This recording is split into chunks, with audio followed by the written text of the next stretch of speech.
반갑습니다. 무엇이 이렇게 많아요?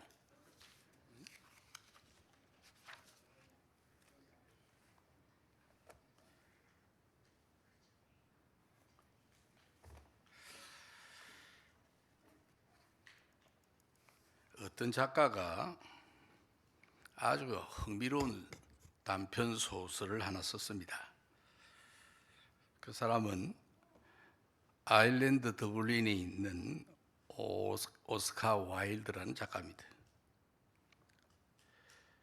그 사람이 쓴 단편 소설은 신약 성경에 나오는 인물 중에서 예수님을 만났던 사람들, 그리고 큰 은혜를 받은 사람들의 뒷이야기입니다.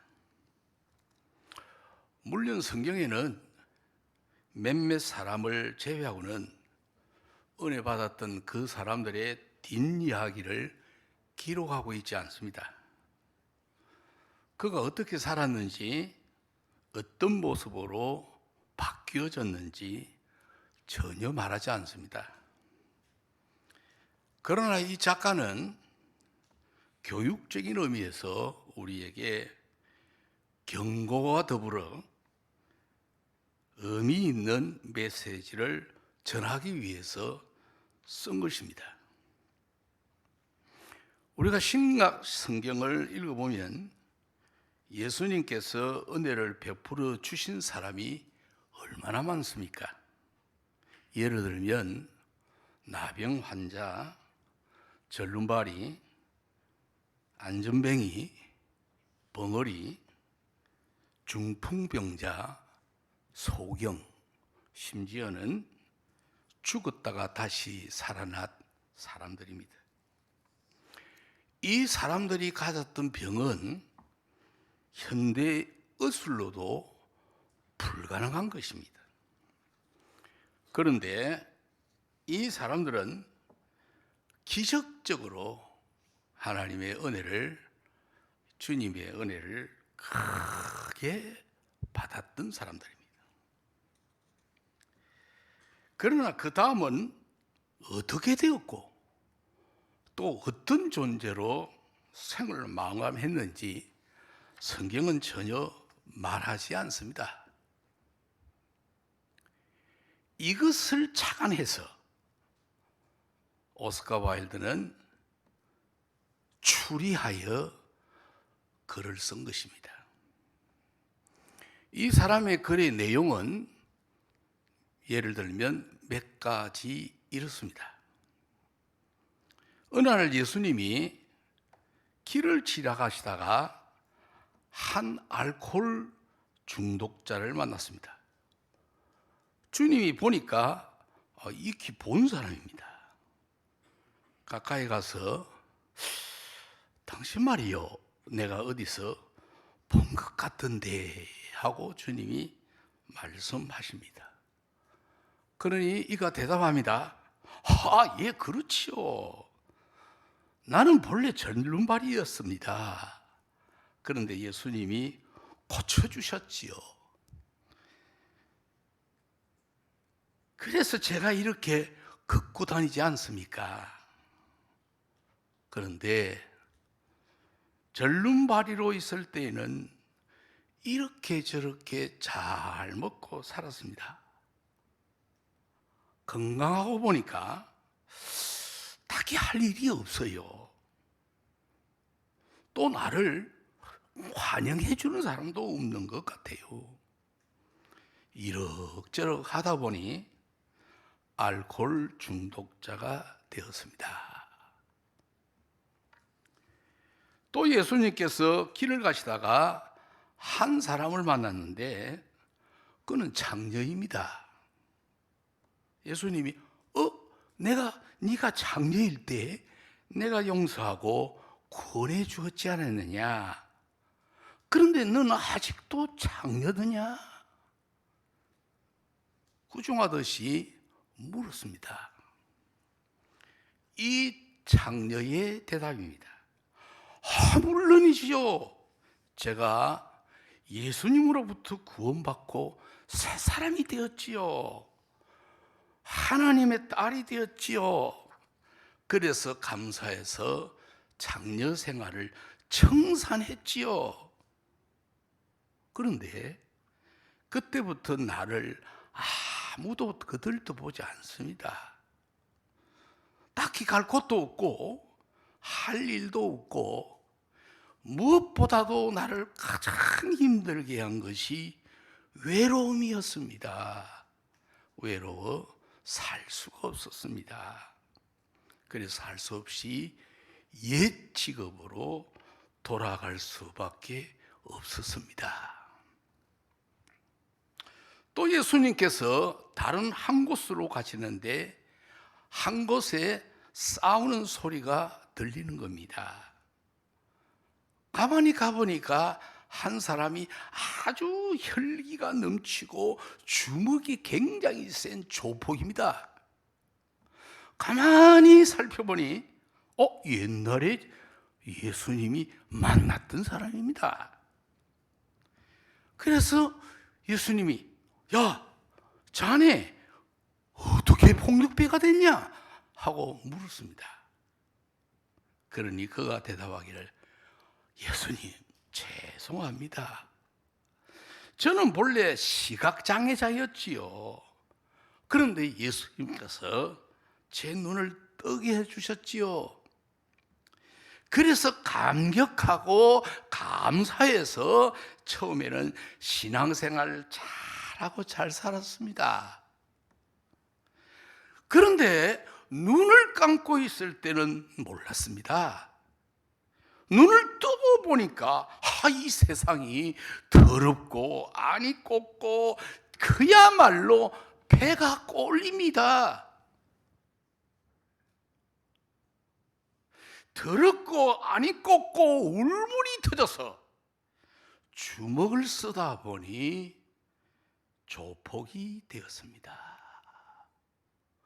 여러분, 그럴듯하지요? 그럴듯하지. 물론 이 이야기는 오스카 와일드가 지어낸 말입니다. 그러나 오늘 우리에게 시사하는 바가 매우 큽니다. 우리 모두는 하나님의 은혜를 받은 사람이다. 우리 모두는 이처럼 큰 은혜는 받지 못하였어도 은혜를 받은 사람입니다. 맞습니까? 맞습니까? 우리는 은혜 아니면 지금 이 자리, 지금의 신앙생활, 지금의 평안한 삶을 누릴 수가 없습니다. 생각하면 생각할수록 하나님의 은혜가 아니었다면 얼마나 아찔한 순간들을 지나갔을지, 은혜가 아니었다면 얼마나 등골이 서늘하게 다가올 수 있는 일이 많았었을지. 저는 은퇴한 이후에 시간이 꽤 많았습니다. 지금도 많고요. 그러다 보니 과거의 것을 돌아볼 시간이 참 많았어요. 생각하면 생각할수록 이렇게 내가 은혜를 받을 만한 자격이 있었는가? 정말 내가 목회를 할 수 있었던 사람이었던가?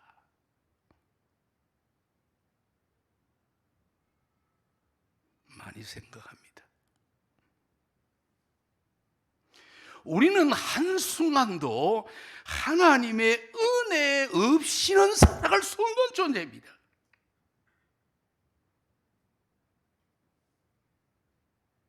그런데 그 다음이 문제라는 거예요. 오늘 바울은 그런 의미에서 고린도 교회의 성도들을 향하여 권면하시는 거예요. 제가 말하면 따라하세요. 우리가 하나님과 함께 일하는 자로서 너희를 권하노니 하나님의 은혜를 헛되이 받지 말라. 여러분, 이 말씀 쉽게 넘길 이야기가 아니에요. 쉽게 잃어버릴 이야기가 아니에요. 여기에 덧붙여 사도 바울은 이런 말까지 합니다. 내가 남에게 전파한 후에 자신이 도리어 버림을 당할까 심히 두려워한다라고 했어요.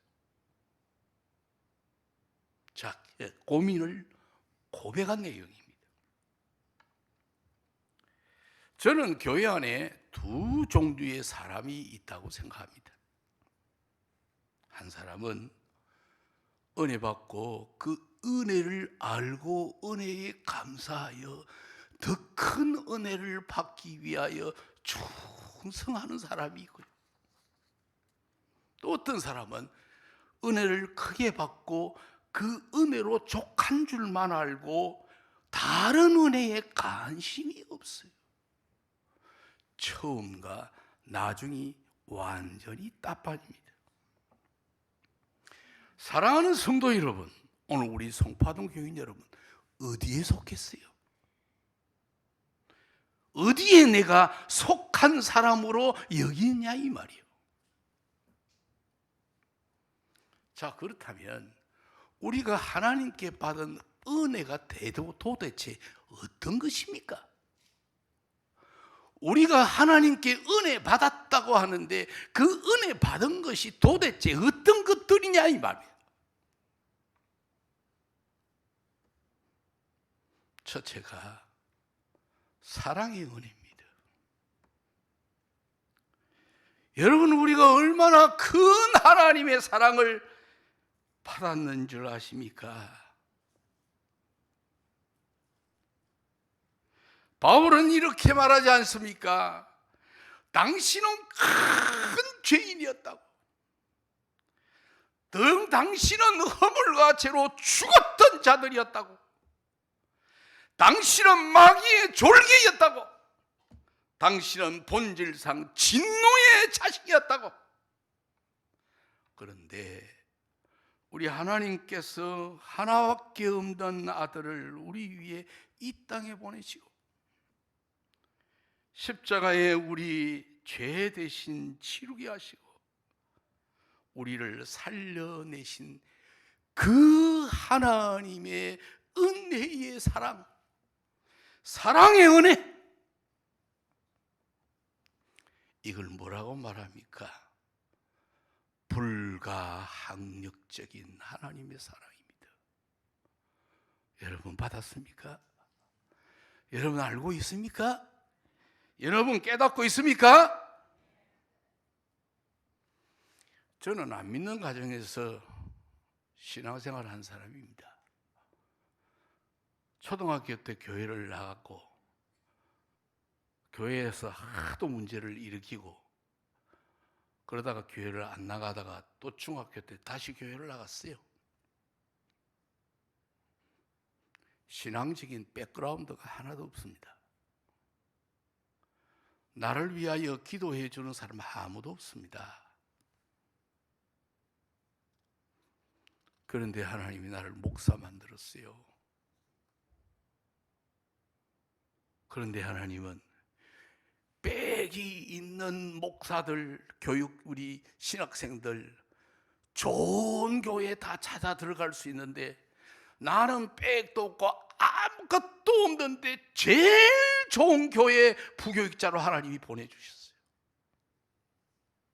나는 빽도 없고 아무도 나를 밀어주는 사람 없는데 다 부러워하는 교회로 하나님이 인도해 주셨어요.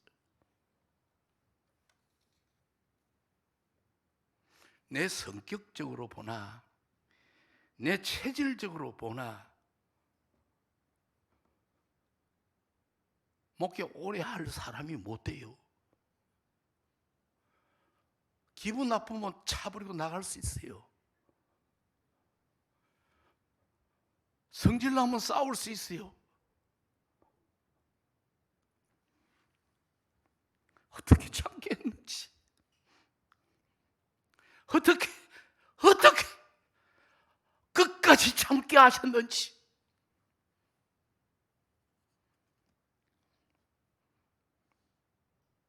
아무나 목사하는 게 아닙니다.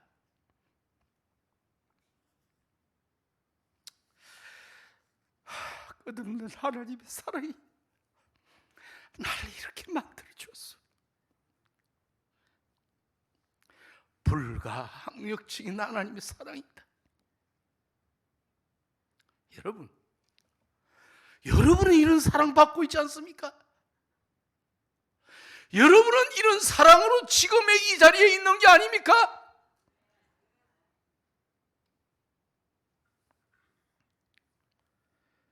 사랑은 여기 있으니 우리가 하나님을 사랑한 것이 아니요, 하나님이 우리를 사랑하셨다 했어요.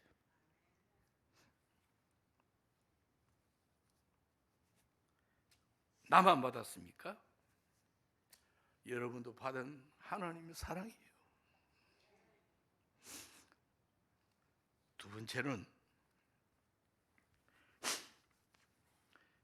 용서에 대한 은혜입니다. 우리가 만약 용서하지 못했다면 우리는 영원히 하나님 앞에서 버림받고 지옥불에 던져졌을 겁니다.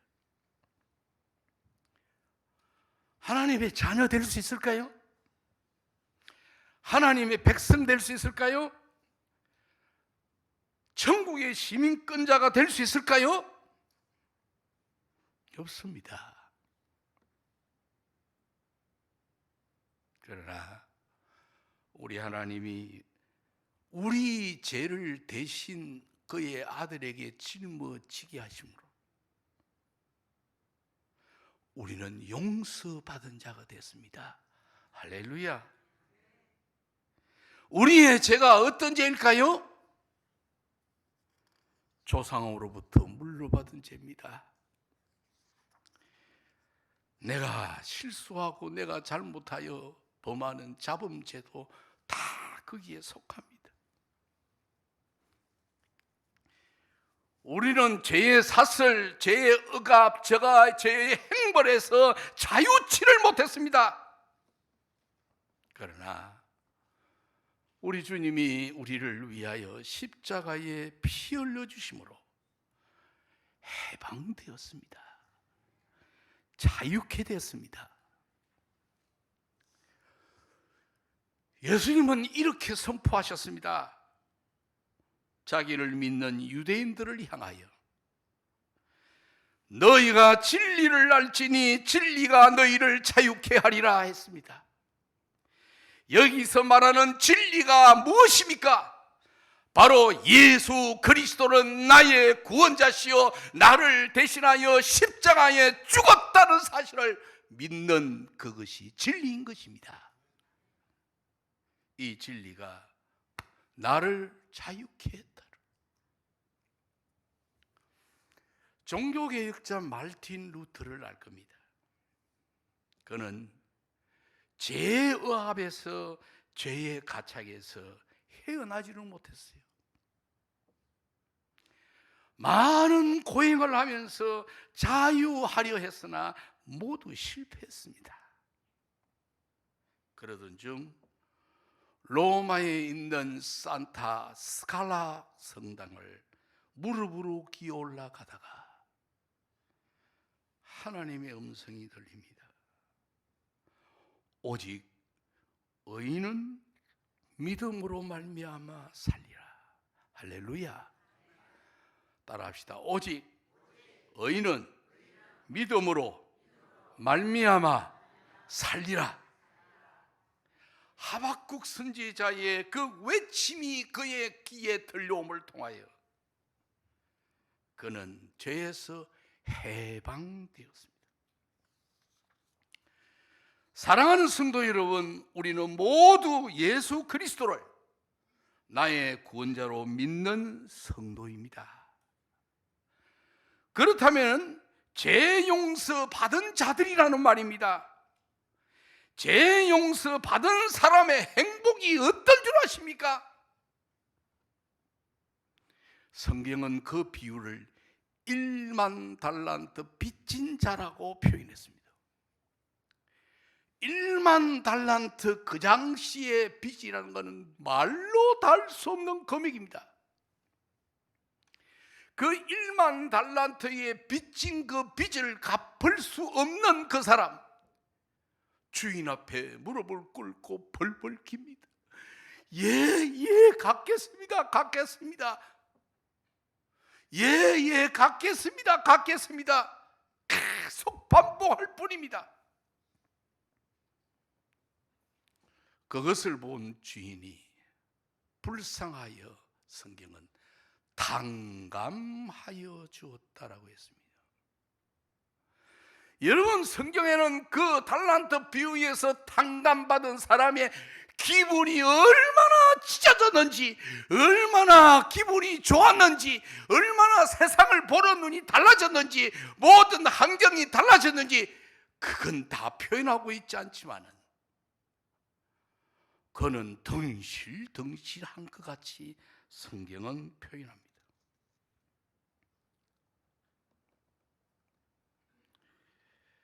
사랑하는 성도 여러분, 빚이 1억, 2억, 3억을 지치고 있는 사람이 매일매일 찾아와서 돈 내놔, 돈 내놔. 경험했습니까? 경험해 봤어요? 매일 찾아와서 야 임마 이 자네, 그렇지 않으면 네 아들, 그렇지 않으면 이 집 전체 벨소리, 협박, 공갈 다 합니다. 여러분 살 것 같아요? 여러분 거기에서도 희낙낙하고 살 것 같아요? 못 삽니다. 그런데 1만 달란트의 빚을 우리 주님께서 다 탕감해 주셨어요. 우리의 억만각의 무게가 되는 죄를 다 탕감해 주셨어요. 할렐루야. 이 은혜가 얼마나 큰 줄 아십니까?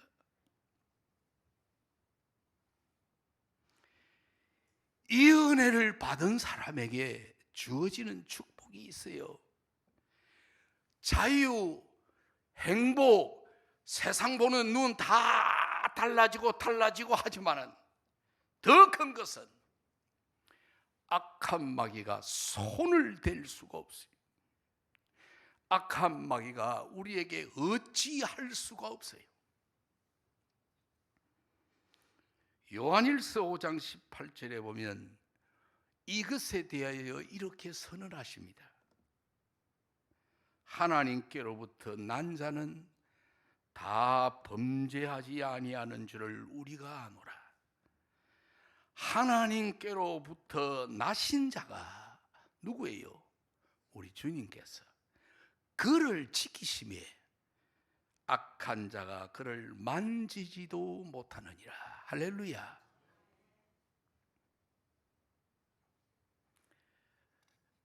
우리 주님이 나 대신에 십자가에 죽어주심을 통하여 내 무거운 1만 달란트의 빚보다 큰 빚이 탕감되었습니다.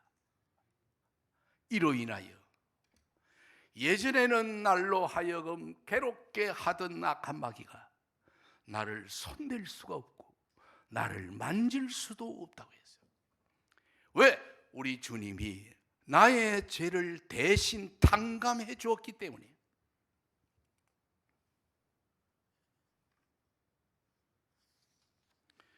사랑하는 성도 여러분, 인간인지라 하고 우리는 죄를 지을 수 있습니다. 그 죄를 지으면 부끄러워하고요. 그런데 대신에 그 부끄러운 죄를 안고 주님 앞에 나가 내 입으로 용서해 달라고, 주의 이름으로 나에게 용서해 달라고 할 때 용서받을 수 있는 은혜, 이 또한 얼마나 큰 은혜인지 모릅니다. 만일 우리가 우리의 죄를 자백하면 그는 미쁘시고 의로우사 우리 죄를 사하여 주신다고 하셨고, 히브리 1장 3절에는 하나님의 우편에 앉아 계시면서 하시는 일이 여러 가지가 있지만은 그 중에 하나가 우리를 정결하게 하시는 일을 하신다라고 했습니다. 이 은혜, 이 축복을 받은 우리입니다. 감사하시기를 주의 이름으로 축복합니다. 저를 보세요. 여러분, 이게 얼마나 귀한 말씀인 줄 아십니까? 여러분, 예수 잘 믿습니까? 집에 가면 고민하고 머리 싸잡고 들어눕고 하지는 않습니까? 세상에서 위축당하고 그렇게 살지는 않아요. 그런데요, 이 하나님의 은혜를 깨달으면 그거는 감쪽같이 사라져요. 오늘 우리가 신앙생활 하더라도 근본지고 기본적인 걸 분명히 내가 알고 내가 신앙생활을 해야 돼. 내가 신앙생활을 해야 돼. 죽음의 문턱 앞에 서서도 불안하지 아니하고 떨지 않을 수 있는 것은 바로 그거예요.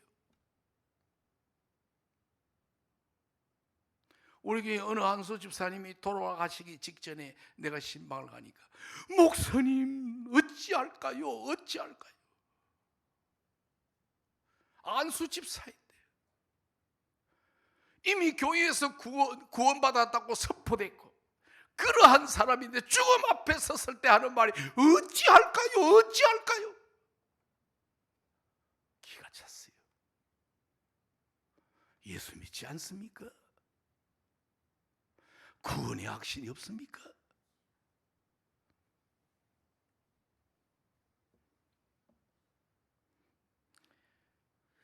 세 번째 받은 하나님의 우리가 받은 은혜가 무엇일까?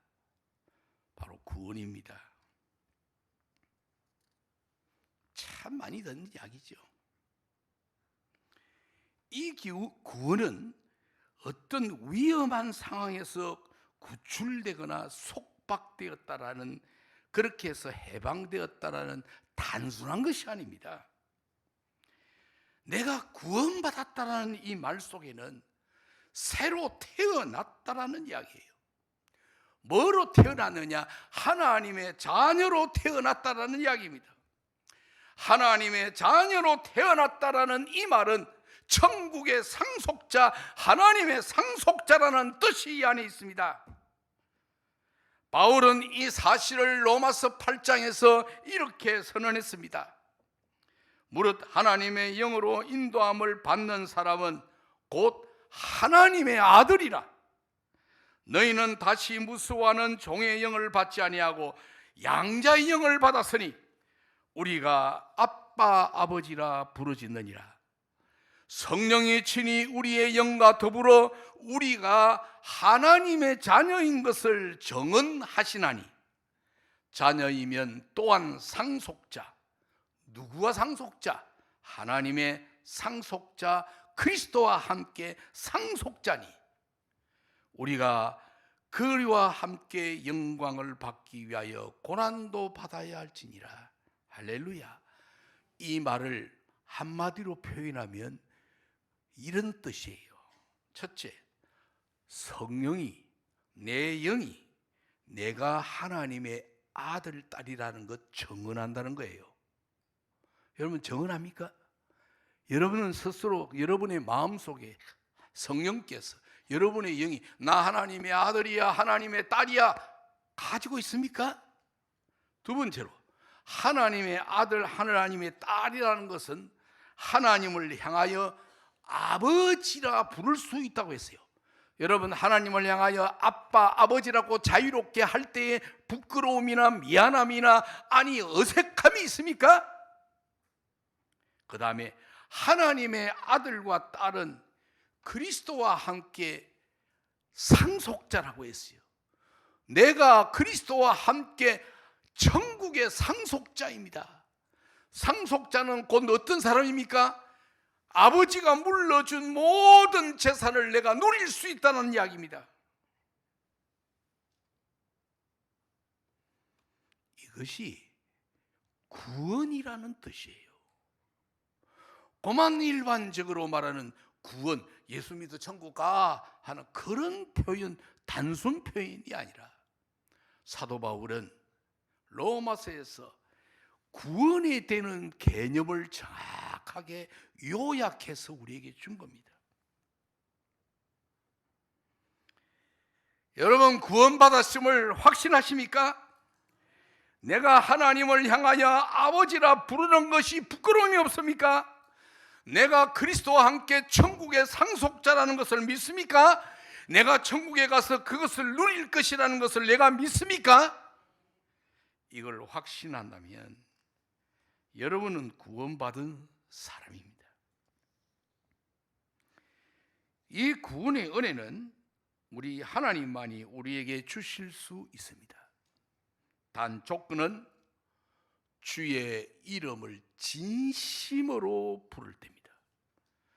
진심으로 부를 때입니다. 그에게 구원의 은혜를 베풀어 준다고 했어요. 그런데 이 구원의 가치가 어느 정도이기에 이렇게 어마어마한 것인가? 성경은 이렇게 말합니다. 너희는 그 은혜에 의하여 믿음으로 말미암아 구원을 받았으니 이것은 너희에게서 난 것이 아니요 하나님의 선물이라 라고 했어요. 우리가 받은 구원의 은혜가 어마어마하기 때문에 선물로만 줄 수밖에 없다는 겁니다. 할렐루야. 만약 우리가 구원을 돈으로 환산하여 살 수만 있다면 얼마 정도이면 살 수 있다고 얘기입니까? 이 세상을 팔아도 살 수가 없습니다. 그러기에 우리 하나님이 우리에게 공짜로 선물로 주신 거예요. 그런데 조건은 주의 이름을 부르는 자마다 주의 이름을 주님을 향하여 나의 주님입니다, 나의 구원자이십니다 하고 진심으로 부를 때만 구원의 선물을 우리에게 주신다는 겁니다. 할렐루야. 잊지 마시기 바랍니다. 이거 목사님이 ABC 가르치네요. ABC예요. 진리는 ABC예요. 가장 쉽게, 가장 쉬운 것, 그것을 내가 깨닫고 알고 그 믿음 안에 사는 것이 신앙이에요. 신앙생활이에요. 그런데 이런 우리 주님의 경고의 말씀이 있습니다. 나더러 주여 주여 하는 자마다 다 천국에 못 들어간다고 해요.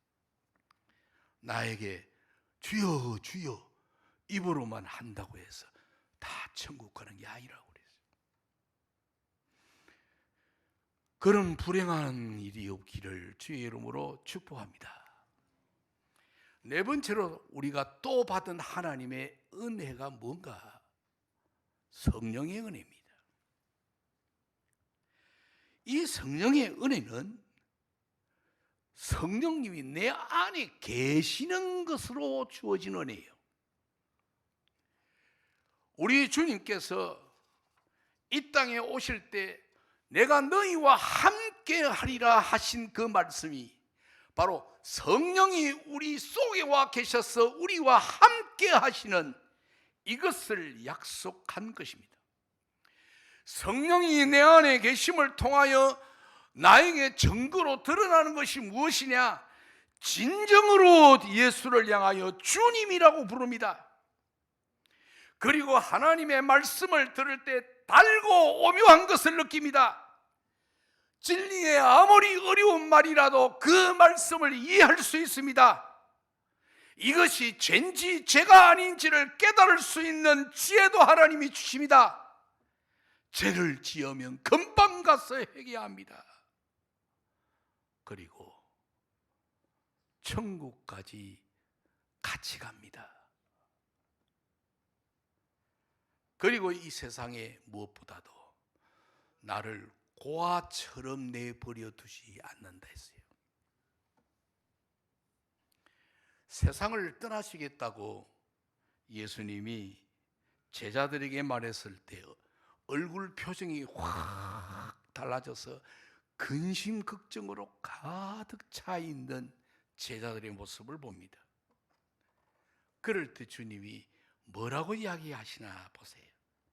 요한복음 14장 16절 이하여 내가 다른 보혜사를 너희에게 주사 영원토록 너희와 함께 있게 하리니 그는 진리의 영이라 세상은 그를 받지 못하나 그를 보지도 못하나 알지도 못하나 너희는 아나니 그는 너희와 함께 거하심이라. 임마누엘 하겠다는 거예요. 또 너희 속에 계시겠음이라 말을 반복합니다. 그리고 내가 너희를 고아와 같이 버려두지 아니하겠다라 했습니다. 저희 집 사람의 여동생, 그렇게 다시 말하면은 그 결혼한 사람이 나오는 동서지요. 자기 아버지 어머니가 다 돌아가시고 난 뒤에 장례를 치르고 내려오는데 대뜸 형님 이제 나는 고아입니다. 그 말을 듣자마자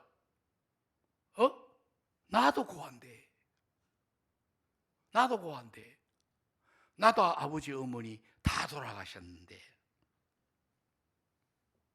여러분, 고아의 서글픔을 아십니까? 고아의 아픔을 아십니까? 오늘 이 세상에 아버지 어머니가 나를 키워주시고 살아가게 해주신 이후에 다 돌아가시면 다 우리는 고아입니다. 고아 아닌 사람 여기 있어요? 부모님 계신 사람은 아직까지 나 고아 아닙니다 할지 몰라요. 그러나 다 고아가 되게 돼 있어요. 얼마나 외로운 줄 아세요? 얼마나 불쌍한 줄 아십니까? 성경에 경건에 대해서 말씀하시면서 고아를 돌보는 것이 경건이라고 했어요. 그만큼 고아가 외롭고 불쌍한 거예요. 그런데 우리 주님께서 뭐라고 말씀하시느냐? 성령을 통하여 너희를 고아로 만들지 않겠다는 거예요. 너희는 고아가 아니다라고 말합니다. 여러분, 이 얼마나 감사한 일이에요. 얼마나 감사해요.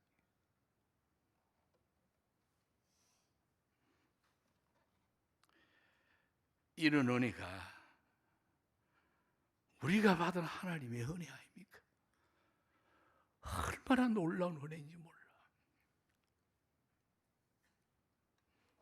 하나 더 합시다. 천국이 보장된 은혜입니다. 얼마나 지금 기초입니까? 우리 신앙에 수없이 들어왔던 기초입니다. 이것이 전부 하나님께 우리가 받을 은혜입니다. 마지막 5번째는 내가 천국에 들어갈 수 있는 보장을 받은 은혜예요. 아멘입니까? 예수님께서 십자가에 달렸었을 때 두 강도가 좌우편에 달렸습니다. 두 강도 중 한 강도가 주님께 천국을 약속받습니다. 뭐라고 합니까? 예수여, 당신의 나라에 임하실 때 나를 기억하소서 한마디 했습니다. 사실 이 강도가 예수님을 얼마나 알겠어요? 따라다녔는가? 뭐 했는가? 모릅니다. 그런데 희한하게 십자가에 달려 죽어가면서 예수를 난 거예요.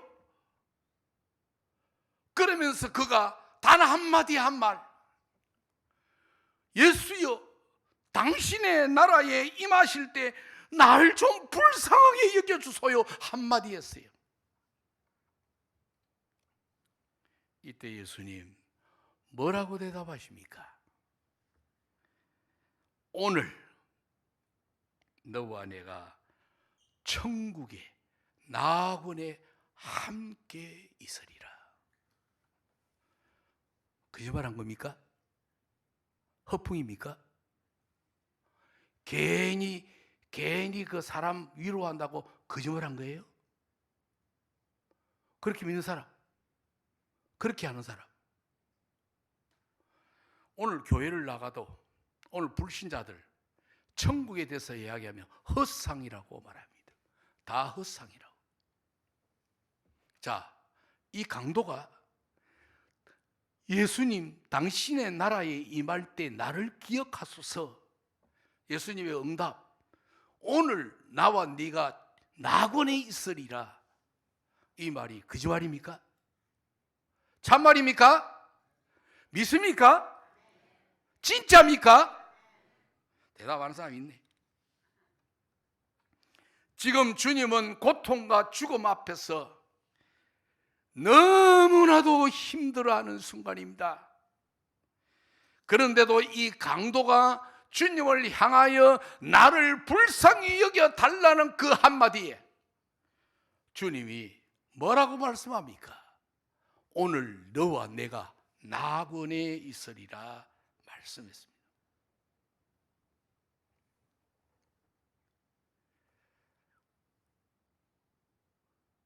예수님이 이 세상을 떠날 때가 가까웠을 때 제자들에게 이제 내가 아버지한테서 왔으니 아버지에게로 돌아간다라고 이야기합니다. 그럴 때 제자들이 깜짝 놀래가지고 근심에 가득 쌓였어요. 불안해하여 있습니다. 그럴 때 예수님이 이렇게 말씀하시오. 근심하지 말라. 하나님을 믿으니 또 나를 믿어라. 내 아버지 집에 거할 곳이 많도다. 할렐루야. 천국이 있다는 말이에요? 없다는 말이에요? 없다는 말이라고? 천국이 있다는 말이에요. 아, 내 아버지 집에 거할 곳이 많도다. 그것만 하고 끝나면 되는데 더 하십니다. 뭐라고 말합니까? 내가 너희를 위하여 거처를 예비를 하려 간다. 거처를 예비하면 다시 돌아와서 너희를 내게로 영접하여 나와 함께 있으리라고 했어요. 자, 앞서 말한 하나님의 나라는 거할 거처가 많다고 했어요. 그리고는 제자들을 향하여 하는 말이 내가 너희를 위하여 그 거처가 말고 그 거처가 아닌 너희들이 거처할 곳을 마련하려 간다고 했어요. 할렐루야. 안 믿어지죠? 성경을 잘 봐요. 이 둘이 달라요. 천국에 대해서 이미 총괄적으로 말씀하시고 그 다음에 수고하고 순교하고 주님을 위하여 죽어야 할 그 제자들을 향하여 너희들은 별도로 하나님이 하나님의 천국에 거처를 마련한다는 거예요. 믿으세요? 오늘 여러분 주님의 일에 충성한 사람들, 주님을 위하여 충성하고 일하는 사람들, 예, 일반적인 천국의 거처가 아닌 제자들에게 만들어주는 마련되는 그 거처, 그것을 주님이 마련할 것이라고 했습니다. 나 이단 아닙니다. 나 이단 아닙니다. 잘 읽어보세요. 나도 이거 읽다 깜짝 놀랐어요. 나는 보면 일반적으로 천국에서 이야기하는 것 같다 했는데 상세히 읽어보니 그 뜻보다 더한 것이 있더라 이 말이에요. 주님이 위기 모면을 위하여 그 말씀을 하셨을까요? 아닙니다. 주님이 위기 모면을 위하여 강도에게 그 말을 했을까요? 아니에요. 3년 반 동안 따라다닌 제자들에게 위로해 주려고 위로의 말로 그런 거짓말을 했을까요? 아니에요. 천국은 실제합니다. 바울이 고린도 15장에서 부활에 대하여 논쟁을 많이 할 때 이렇게 말합니다. 결론이 부활이 없다면 이 세상에서 우리처럼 불쌍한 놈이 없다 했어요. 부활이 없다면 마찬가지로 여러분 천국이 없다면 오늘 우리처럼 불쌍하고 어리석고 아둔한 사람이 없습니다. 천국이 보장된 하나님의 은혜입니다. 죽으셔도 하나님 불러가셔도 불안해하지 말아요.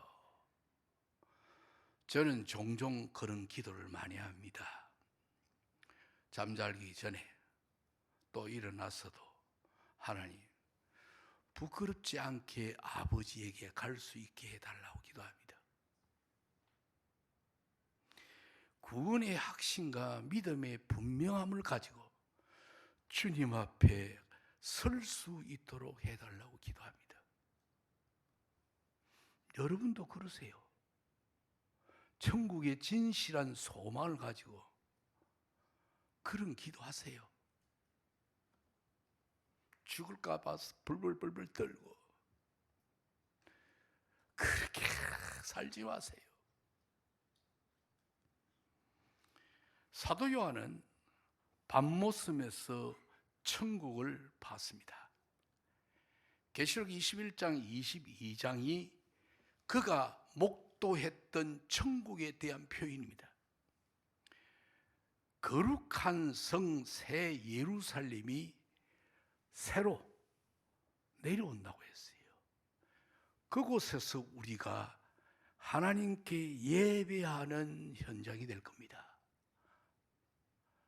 장로님들, 집사님들, 권사님들, 나하고 같이 갑시다. 나하고 같이 갑시다. 같이 예배합시다. 하나님 아버지와 어린 양 예수 그리스도와 성령님도 우리와 함께 계실 것입니다. 앞선 믿음의 선진들, 선배들이 거기에 함께 있을 겁니다. 모세님, 엘리야님 우리가 말하면 그래 할 겁니다.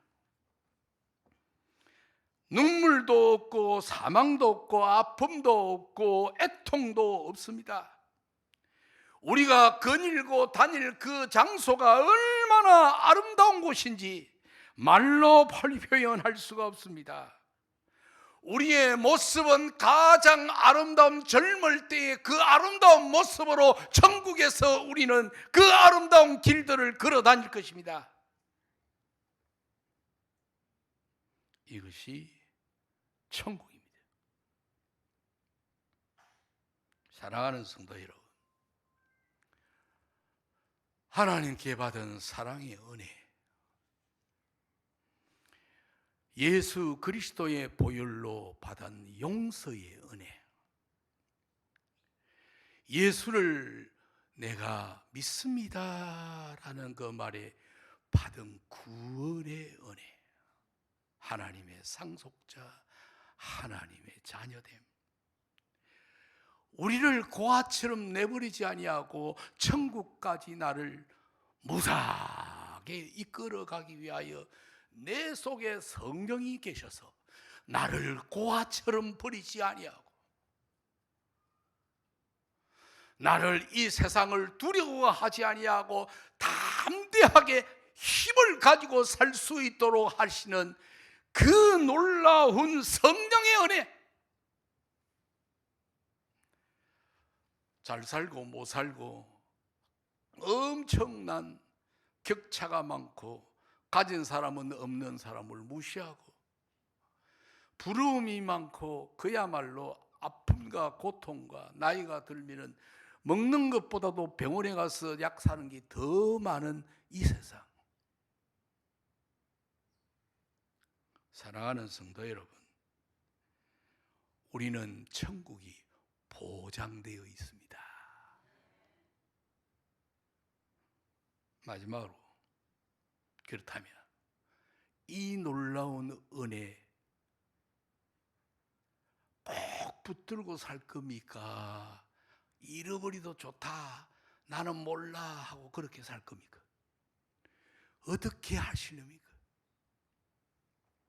여러분, 제가 오늘 말씀한 것은 가장 신앙의 기초요 기본입니다. 여러분이 반드시 잃어버렸을 안 되는 진리입니다.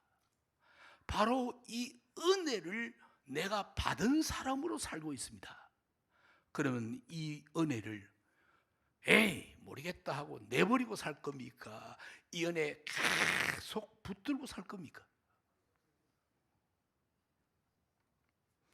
헛되지 않게 하는 방법은 단 한 가지예요. 단 한 가지. 길지 않아요. 단 한 가지예요. 따라합시다. 죽도록 화끈하게 주님을 사랑하자. 바로 이 답이에요. 따라합시다.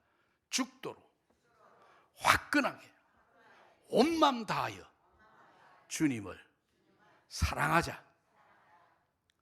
이스라엘 백성들이 그 험난한 애굽과 무서운 강야를 거치면서 많은 하나님의 기적을 체험했습니다.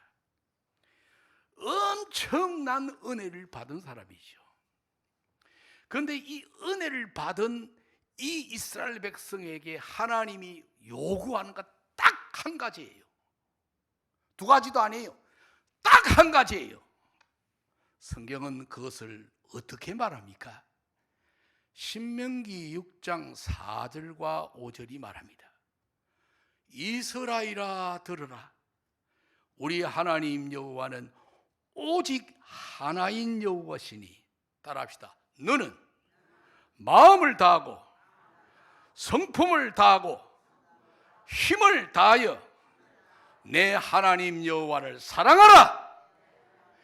바로 사랑하라. 하나님을 사랑하라. 여기 한 가지 요구예요. 그 엄청난 하나님의 은혜를 베풀어 주고 난 이후에 하나님이 이스라엘 백성들에게 요구한 건 단 하나. 나를 사랑하라.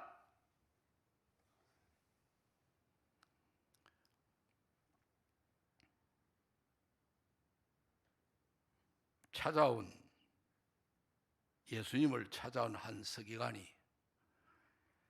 계명의 첫째가 뭡니까? 하고 물었어요. 그때 우리 주님은 이 신명기 6장 4절과 5절을 그대로 말씀했어요. 너는 마음을 다하고 성품을 다하고 힘을 다하여 내 하나님 여호와를 사랑하라. 할렐루야. 할렐루야. 바울은 이 사실을 너무나도 잘 알았기에 그는 어떻게 살았습니까? 고린도전서 9장 27절은 이렇게 말합니다. 내가 내 몸을 쳐 복종하게 함은, 내가 내 몸을 쳐 복종하게 함은 밤낮을 가리지 아니하고 주님을 사랑하고 주님을 위하여 자기 몸을 쳐 복종시켰다는 거예요. 고린도전서 15장 10절에는 이렇게 말합니다. 내게 주신 그의 은혜가 헛되지 아니하여 내가 모든 사도보다 더 많이 수고했다라고 했어요. 하나님께 받은 그 은혜가 너무 컸기에 이 은혜가 헛되지 않기 위하여 다른 사도들보다도 내가 몇 배, 몇십 배, 몇백 배로 수고하였다라고 바울은 말하는 것입니다. 사랑하는 성도 여러분, 하나님을 사랑하는 것 자연으로 이루어지는 게 아닙니다. 하나님을 사랑하는 것은 나의 선택입니다. 나의 노력입니다. 나의 선택과 나의 노력으로 가능해지는 것입니다. 이것저것 다 좋아하면서 곁들여 하나님 사랑하는 것은 사랑이 아닙니다. 그것은 우상숭배입니다.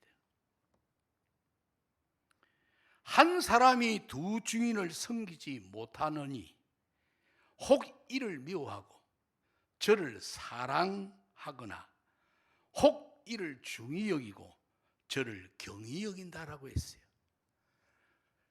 둘 사랑하면 그 중 하나는 중히 여기고 하나는 경히 여긴다고 했어요. 바울의 수제자는 디모데였습니다. 바울이 순교하기 전에 마지막 유언의 편지를 쓴 것이 디모데전후서입니다. 그 내용을 딱 보면은 여러 가지로 어른으로서 아들에게 당부하는 말들이 많습니다. 그러나 그 중에 제일 중요한 단어 두 개가 있어요. 두 단어가 있어요. 뭔지를 아십니까? 첫째는 최선입니다. 따라하세요. 최선. 이 모든 일에 전심전력하여 최선입니다. 두 번째로는 충성입니다. 맡은 자들에게 구할 것은 충성이라고 했어요. 다시 말하면 하나님을 사랑하는 것이 어떤 겁니까? 주의 교회를 위하여, 복음을 위하여, 하나님의 나라를 위하여 여러분이 사랑한다고 하면 어떻게 하는 것이 사랑하는 것입니까? 딱 두 마디, 최선, 충성. 이 두 마디인 겁니다.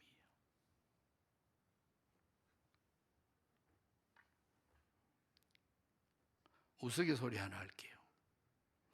제가 신학교 다닐 때 내 선배 목사님, 선배 전도사님이 한 분 계시는데 옆방에 있었어요. 그분이 노래를 부를 때마다 이런 노래를 불러요. 전후의 시체를 넘고 넘어. 우리 군대 간 사람 다 부르지요. 앞으로 앞으로 하는데 그렇게 마음 끝나면 좋은데 갈까 말까 갈까 말까 그래요. 도대체 이 말이 무슨 말인가? 전후의 시체를 넘고 넘어 갈까 말까 갈까 말까. 이분이 목회를 했을까요? 이분이 목회를 똑바로 했을까요? 답 안 하겠습니다. 여러분이 기억하시기 바랍니다. 오늘 2026년 하나님 앞에 직분을 받았고 이 한 해에 하나님 앞에 허락을 받았습니다. 주어진 직분, 주어진 책임, 주어진 여러분들에게 맡겨진 것들이 있습니다. 할까 말까, 갈까 말까 아닙니다. 최선과 충성입니다. 할렐루야. 최선과 충성하는 것이 하나님을 사랑하는 것이 이 은혜의 길을 주의 이름으로 축복합니다. 하나님 아버지 감사합니다. 이 은혜 뭐로 다 말할 수 있습니까? 돌아다 보면 허물투성이요, 죄악투성이요, 얼굴 들 수 없는 우리들이지만 그래도 끝없는 하나님의 사랑이 이 자리에 있게 했습니다. 오늘 또 송파동 교회라는 이 아름다운 교회, 직분자로 일꾼으로 세워주셨으니 감사합니다. 디모데를 향하여 바울이 최선을 다하라, 충성하라 하신 것처럼 오늘 우리 교인들 다 그리하게 하옵소서. 예수님 이름으로 기도드리옵나이다.